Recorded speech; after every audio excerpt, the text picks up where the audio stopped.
Bonjour mes amis, j'espère que je vous trouve en bonne santé, que tout va bien pour vous.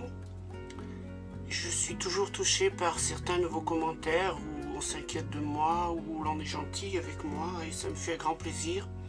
Et parfois j'ai du mal à répondre à toutes les marques de sympathie que je reçois parce que j'en reçois beaucoup et ça me fait grand plaisir. Et puis par les messages que je reçois aujourd'hui, en privé, comme aujourd'hui j'en ai reçu un. Et je dis à tous ceux qui ont été trompés, qui ont été manipulés, qui ont eu leur vie brisée par les religions, qu'il faut rester fort, qu'il faut ne pas se décourager et continuer d'aller de l'avant et souvent ne pas regarder derrière mais devant, même dans les moments les plus sombres de notre vie. Dans l'émission que je vais faire aujourd'hui, je vais aborder un sujet tout à fait particulier parce que je voulais reparler de cette chose-là, c'était des contes, de l'argent, de la façon dont ça se passait dans les années 70 et du grand changement qu'il y avait eu avec l'argent à partir des années 80 et de toutes les constructions qu'avait faites la société Watchtower dans ces années-là. Mais finalement, celui qui m'a donné envie d'en parler, eh bien, c'est Tony Morris qui a fait un discours dans l'émission JW Télédiffusion du mois de septembre, où là, il a raconté des choses absolument détestables et monstrueuses dans une petite allocution de 10 minutes. Alors, ce n'est pas moi qui vais faire de l'importation de la vidéo de Tony Morris dans ce que je raconte. Je ne veux pas lui faire de la publicité, surtout pas. Je vais simplement vous résumer un petit peu ce qu'il a raconté. Si vous voulez voir cette vidéo, ben allez la voir. Vous allez sur Télé JW Diffusion du mois de septembre. Vous allez vers le deuxième partie de la télédiffusion qui est tenue par un des sbires de la Watchtower et vous trouverez cette allocution de Tony Morris. Qu'est-ce qu'a raconté Tony Morris pendant une dizaine de minutes? Eh bien, il n'a pas arrêté de dire une chose et immédiatement derrière son contraire. Il n'a pas arrêté de dire qu'il ne fallait pas faire ça pour le faire immédiatement derrière et le faire en pire. Il commence par dire qu'il ne réclame pas d'argent et que la société Watchtower ne réclame pas d'argent, mais ce n'est pas parce qu'il ne réclame pas d'argent, et là commence déjà quelque chose qui vient à l'envers, ça ne veut pas dire qu'il ne faut pas en parler. Voilà. Donc il ne faut pas réclamer, mais il faut quand même en parler. Alors, comprenez ce que ça veut dire, et immédiatement, il dit que réclamer de l'argent, c'est la façon de faire du clergé de la chrétienté. Et puis, il se plaint, il faut parler d'argent parce que c'est les derniers jours. Donc, il a tout un tas d'excuses pour demander de l'argent. Ensuite, il va faire appel aux sentiments pour réclamer de l'argent, malgré qu'il n'en réclame pas, puisqu'il va dire que c'est pour les catastrophes où il faut donner des millions de dollars pour venir en aide à ses frères et sœurs. Alors, on aurait aimé qu'il présente un petit peu des comptes de la société Watchtower, mais voilà un chiffre qui est donné comme ça au hasard.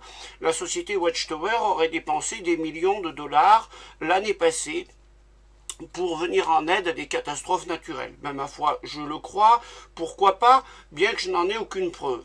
Mais immédiatement, il redit derrière qu'il ne réclamera pas d'argent parce que c'est la chrétienté qui est la spécialiste pour réclamer de l'argent, alors que la Watchtower ne le fera pas.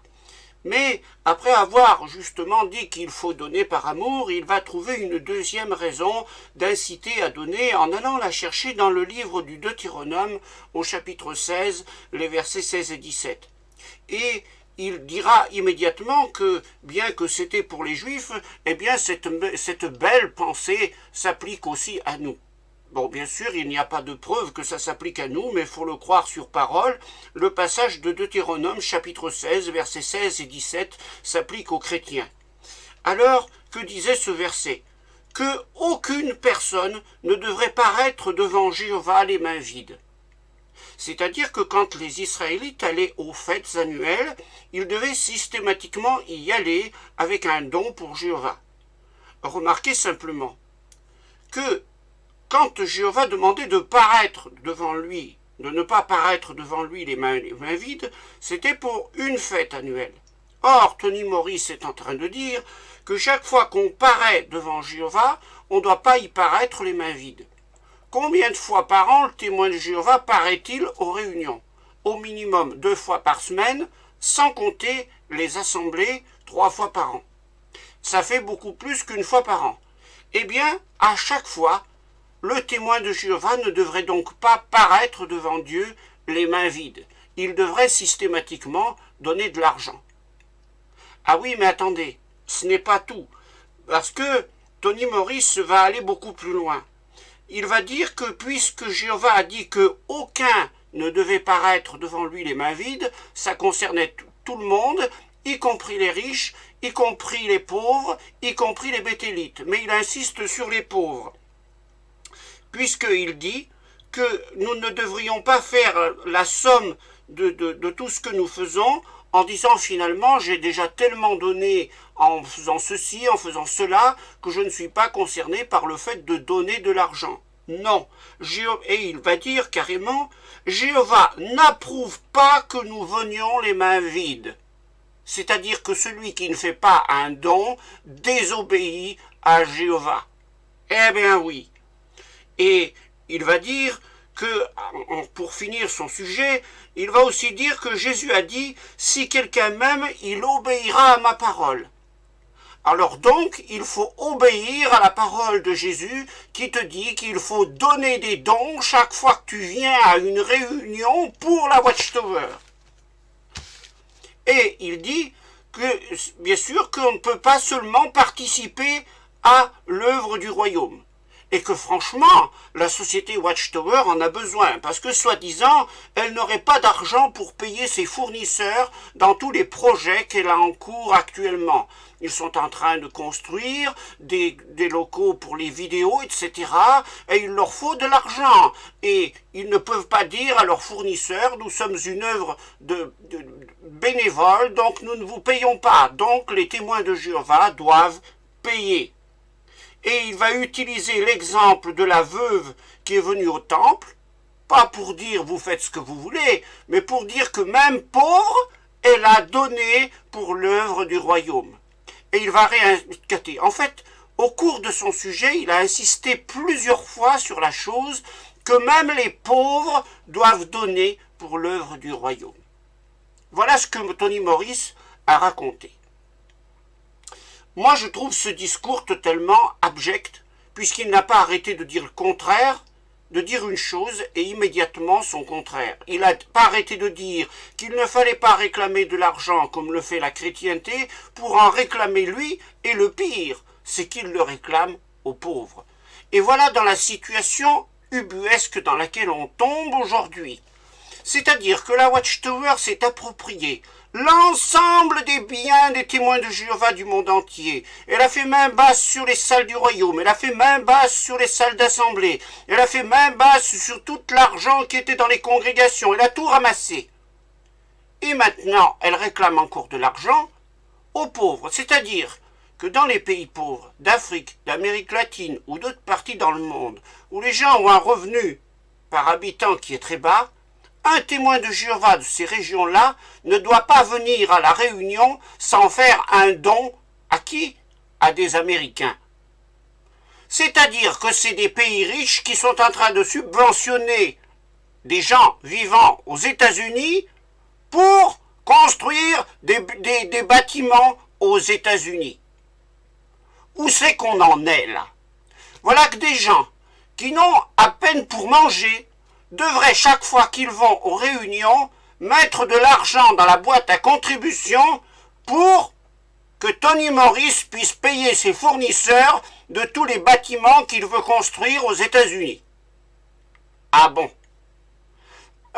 On connaissait l'aide au développement, où c'était les pays riches qui donnaient aux pays pauvres. Tony Morris est en train d'inventer l'aide aux pays riches, c'est-à-dire où les pauvres doivent donner pour financer les bâtiments de la société Watchtower.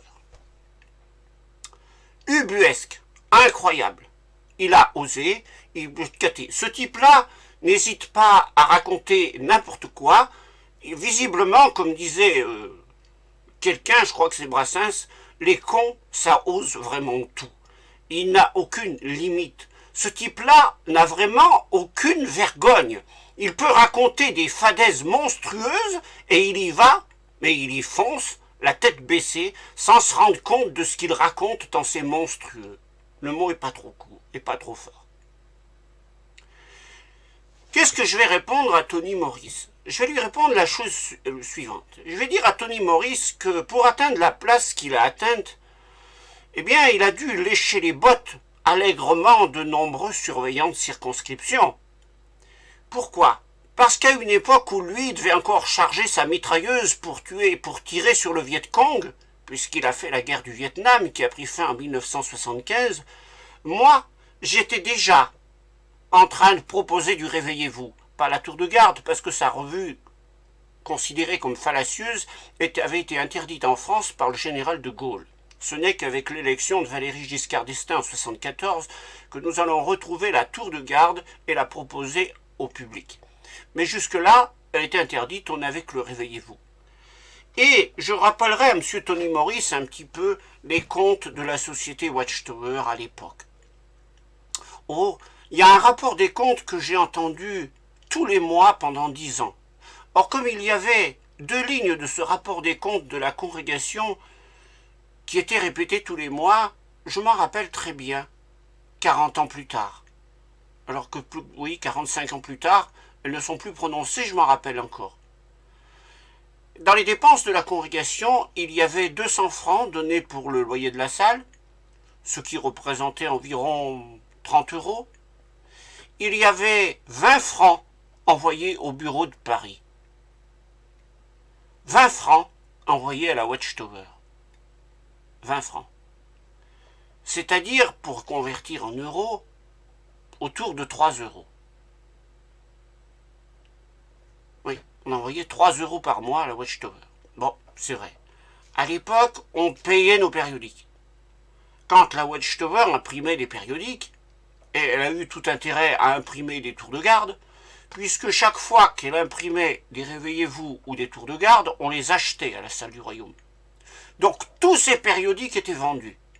Et quand on les proposait au ministère du Champ, on se faisait tout simplement rembourser de l'argent qu'on avait investi dans les périodiques. Si une famille prenait trop de périodiques, ben, l'argent qu'elle avait mis dans les périodiques, c'était pour sa pomme, c'était pas pour la Watchtower. La Watchtower vendait toute sa production, c'était acquis. La seule chose qu'elle ne vendait pas, c'était les publications. Parce que dans les publications, à l'époque, il fallait les acheter aussi, au stand des publications, et quand on les reproposait en prédication, on les proposait contre un prix. Bon, je crois que c'était le livre qui servait, qui est le même que celui qu'aujourd'hui qu'enseigne réellement la Bible, c'était le livre bleu, le livre vérité. Je crois qu'on touchait 1,50 franc. Je sais que la Watchtower revendait sous commande la Bible au second à l'époque, puisque nous n'avions pas la traduction du Monde Nouveau. Enfin, la traduction du Monde Nouveau, on avait que les Écritures grecques, traduction du Monde Nouveau, c'est-à-dire un petit fascicule qui allait du livre de Matthieu à Révélation. Ça, c'était la traduction du Monde Nouveau.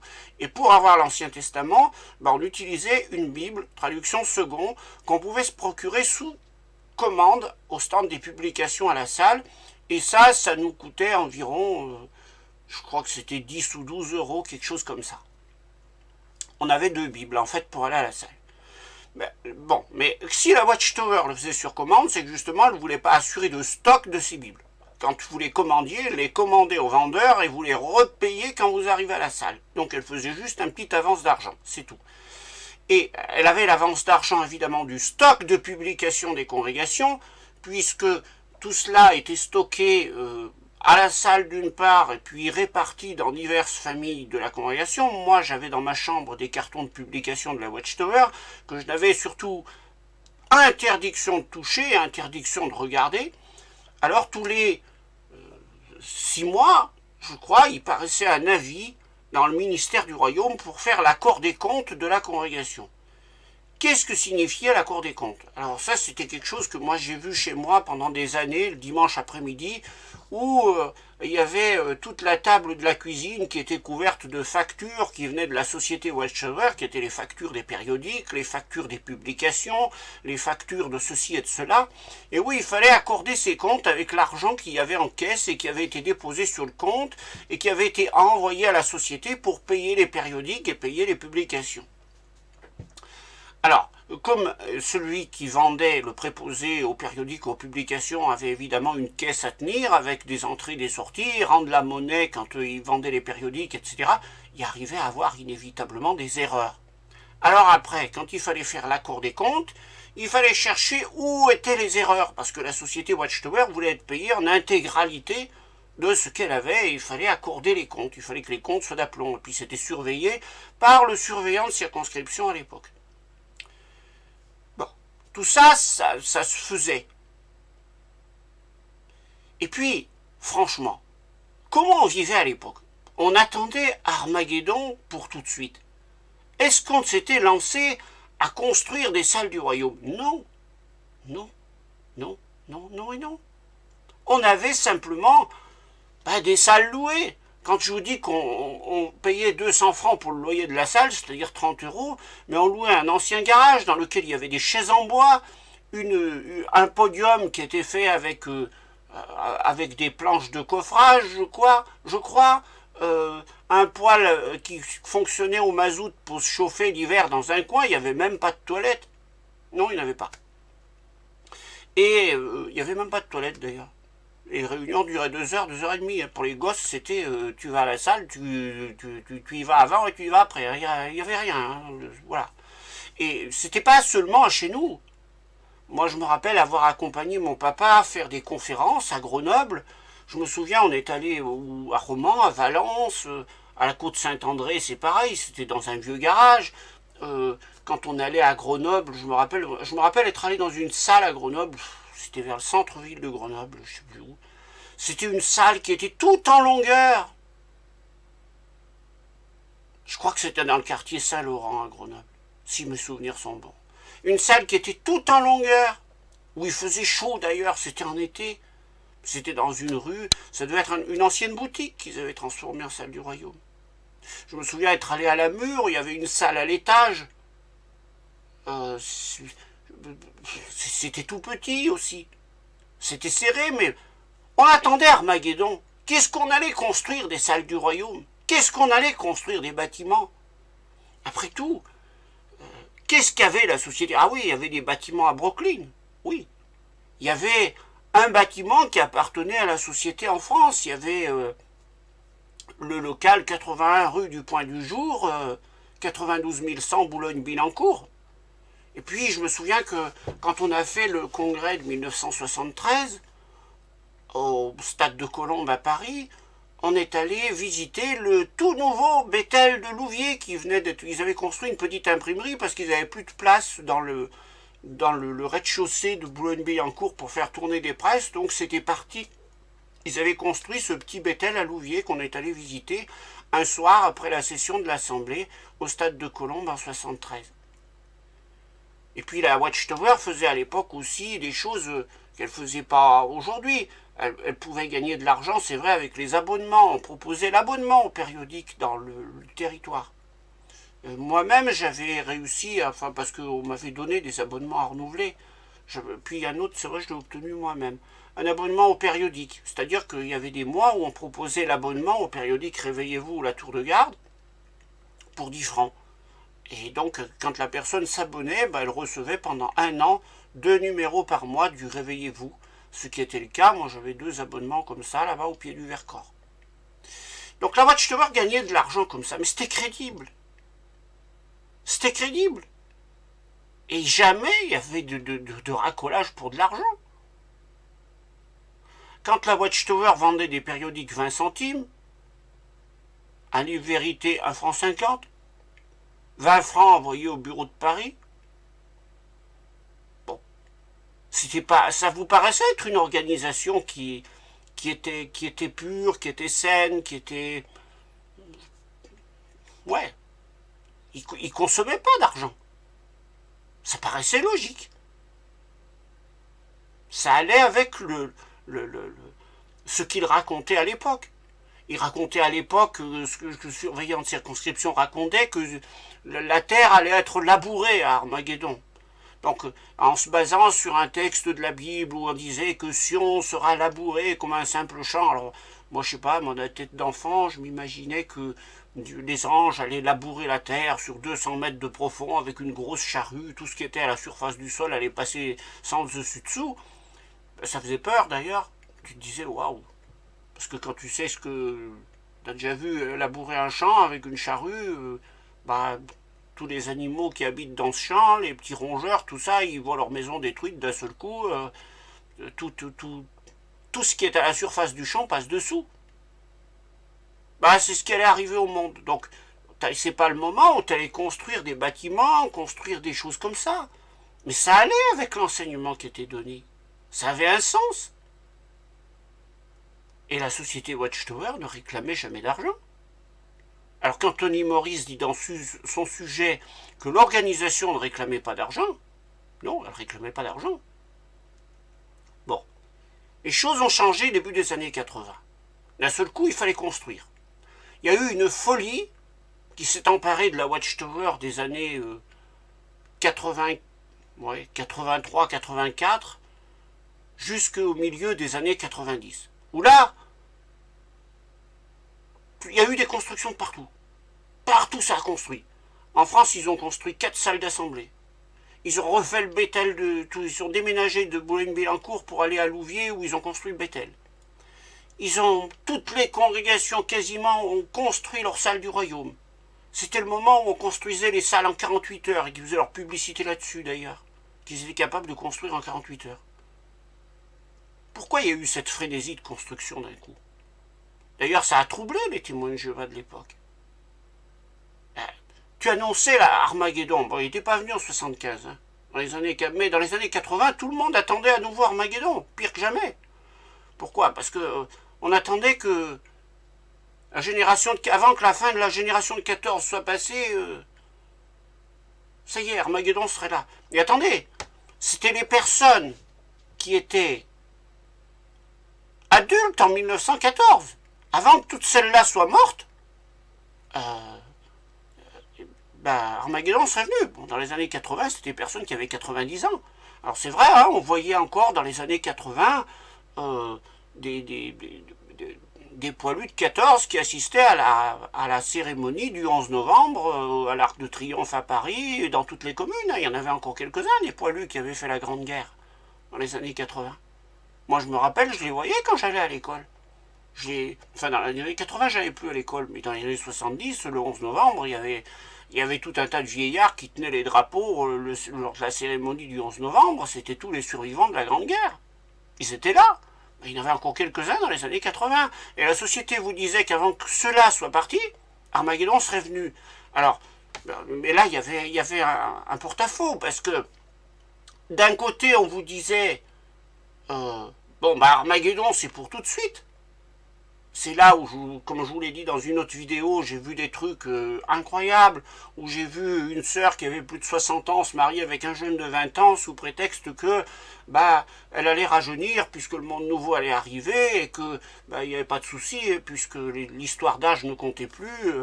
Voilà. Bon, pourquoi pas se marier comme ça? Moi j'ai rien contre, mais surtout pas en comptant que tu vas rajeunir parce que ça c'est pas vrai. C'est complètement faux. Bon. Je sais pas ce qu'ils sont devenus, ceux-là, j'en sais rien.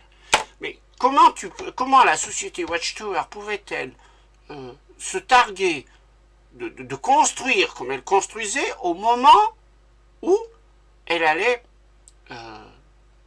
dire Armageddon arrive et Sion sera labouré comme un simple champ?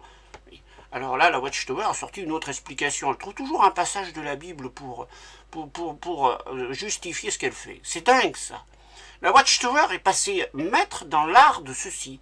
Quand elle veut faire un truc, elle trouve dans la Bible un verset qui dit ce qu'elle veut pour elle. Voilà.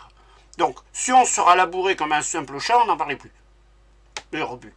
Maintenant, c'était « Cache-toi, mon peuple, juste un instant dans tes chambres intérieures jusqu'à ce que soient passées mes invectives. » Alors, où étaient les chambres intérieures? Voilà. Les salles d'assemblée, les salles du royaume.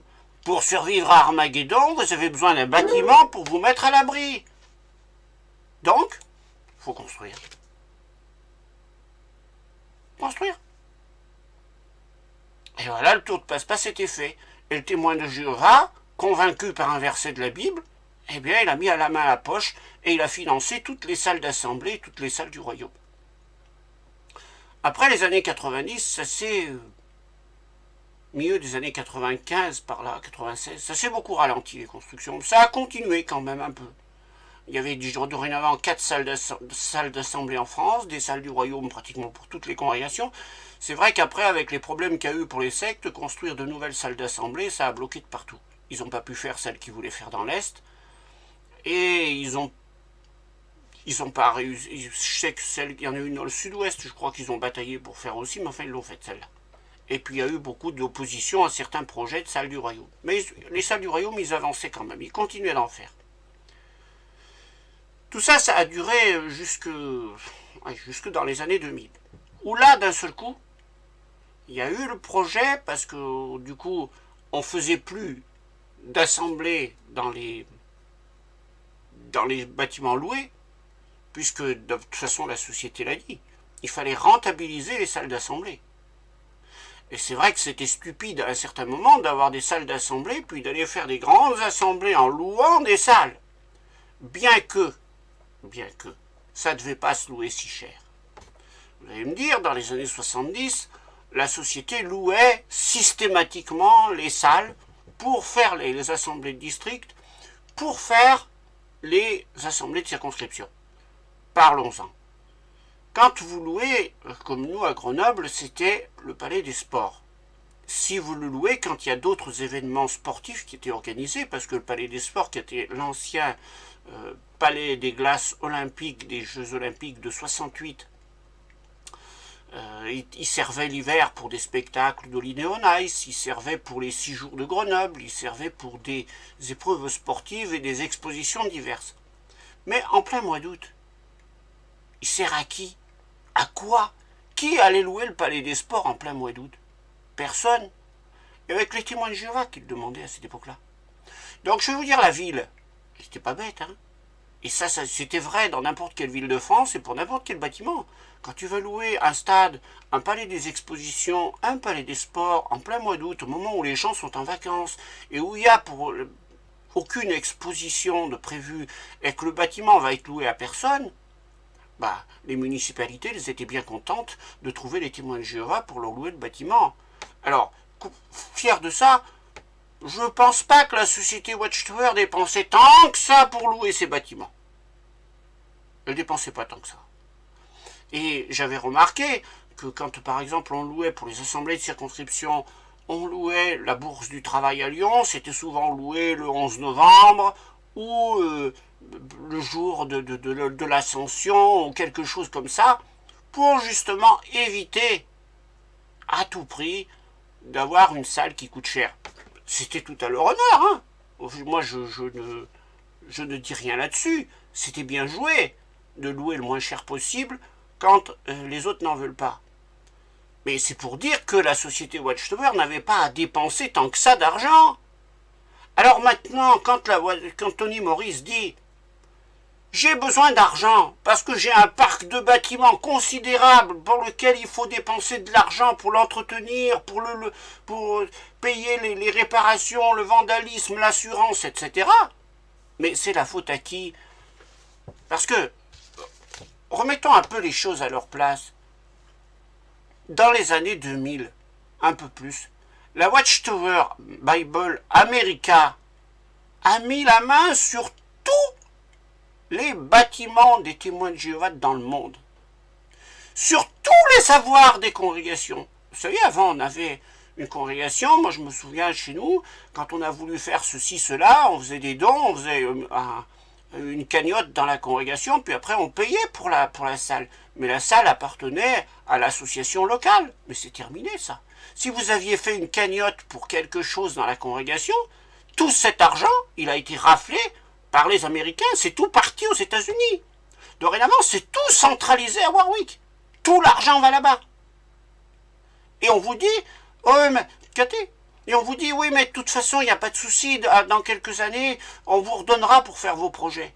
Mais je m'aperçois que l'argent qui avait été collecté pour l'Actera, pour l'Assemblée de Vienne, qu'est-ce qu'il est devenu? Il est parti aux États-Unis. Et la salle, elle a été agrandie? Ben non. Et ça fait combien d'années? Bon, tant pis, hein, c'est dans les pays riches. Mais quand Tony Morris dit ça pour les pays pauvres, vous pensez un peu aux pauvres Africains qui se sont saignés les poches pour donner de l'argent pour améliorer leur salle du royaume qui est faite avec des bouts de branches et de tôle, à qui l'on dit « Tu vas améliorer un peu ton bâtiment ?» Non, donne l'argent d'abord aux Américains. Tu dois pas paraître devant Jéhovah les mains vides. Non mais Tony Morris, il est où là aujourd'hui? Il se moque de qui? Vous voyez où en est cette organisation? Alors bon, moi je dis rien, hein. Je le sais, mais je le dis pas. Je sais que l'argent, la société Watchtower en a tant besoin, parce qu'il y a eu un autre discours qui est celui de Stéphane Lett, avec le nombre de procès qu'il traîne. Alors, Tony Morris n'en parle pas. Moi, je ne vais pas en parler. Mais bien sûr, il aurait dû en parler. Il aurait dû dire on a besoin d'argent parce qu'on a des procès et on en a une coltinée qui arrive et on donne des sous pour indemniser les victimes de pédophilie. Tony Morris dit rien. Moi, j'en parle pas. Non plus.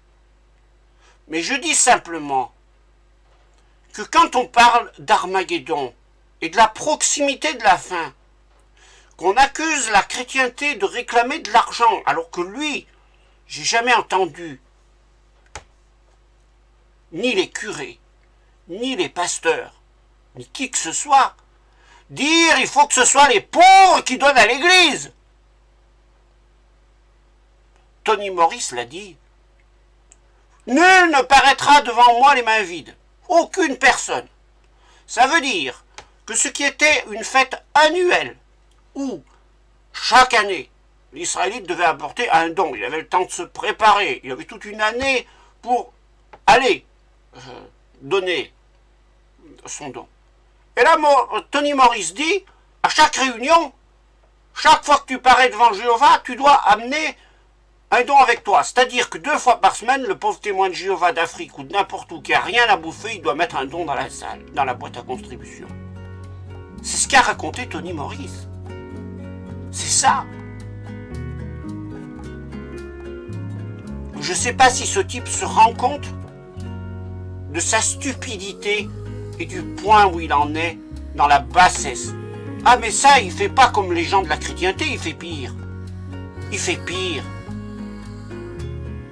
Où est tombée cette organisation pour être comme ça, à se traîner dans la boue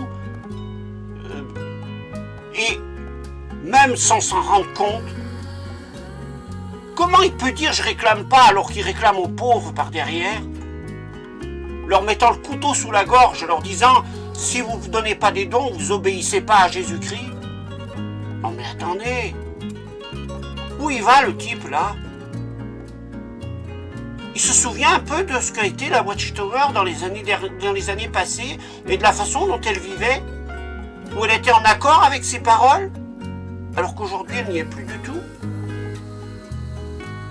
Comment font les membres des témoins de Jéhovah qui sont encore dans cette organisation pour supporter des discours pareils et pour l'admettre?